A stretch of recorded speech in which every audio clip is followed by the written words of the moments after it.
When the woman goes to the facility for the abortion, she will lie on a table with her feet in stirrups, and she will be administered local anesthesia. The abortionist will place a speculum like this inside the vagina and open it, allowing the abortionist to see the cervix, the entrance to the uterus. The cervix is grasped with a long metal instrument to stabilize it. A series of metal rods called dilators, like these, which increase in thickness, are inserted into the cervix to dilate it, gaining access to the inside of the uterus where the fetus resides. The abortionist then inserts into the uterus a hollow plastic tube with a hole in it called a cannula and attaches it to suction.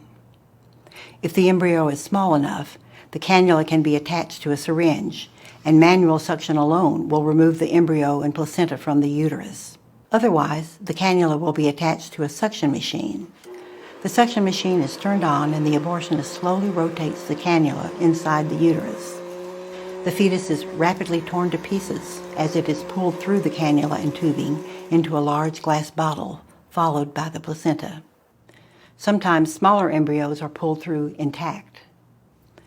Occasionally, the abortionist must remove the cannula and pull out body parts that have clogged the opening to complete the abortion.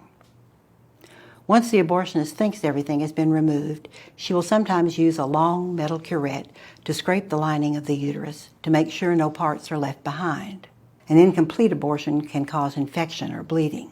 Once the uterus is empty and the bleeding is under control and all the instruments are removed, the abortion is considered complete. But before the patient leaves, the tissue must be examined to make sure the placenta and all the body parts are accounted for. 2 arms, 2 legs, a spine, a skull.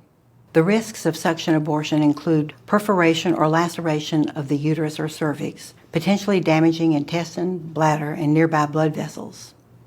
Other risks include hemorrhage, infection, and in rare instances, even death. Future pregnancies are also at a greater risk for loss or premature delivery due to abortion-related trauma and injury to the cervix. As I said at the beginning, I used to do abortion. In fact, I helped to open the first abortion clinic in the state of Mississippi in 1975. At that time, I thought abortion was what women needed, and I was totally oblivious to the life of the child. But one day, I looked at the remains of a 12-week-old baby boy that I had just aborted, and I thought to myself, what is the difference between this little boy and my own 4-year-old son? I came to recognize that abortion doesn't just end a pregnancy. It kills an innocent human being. Now I am a pro-life advocate. I am proof that anyone can change, no matter who they are or what they have done. I invite you to join me and make a decision to protect the preborn.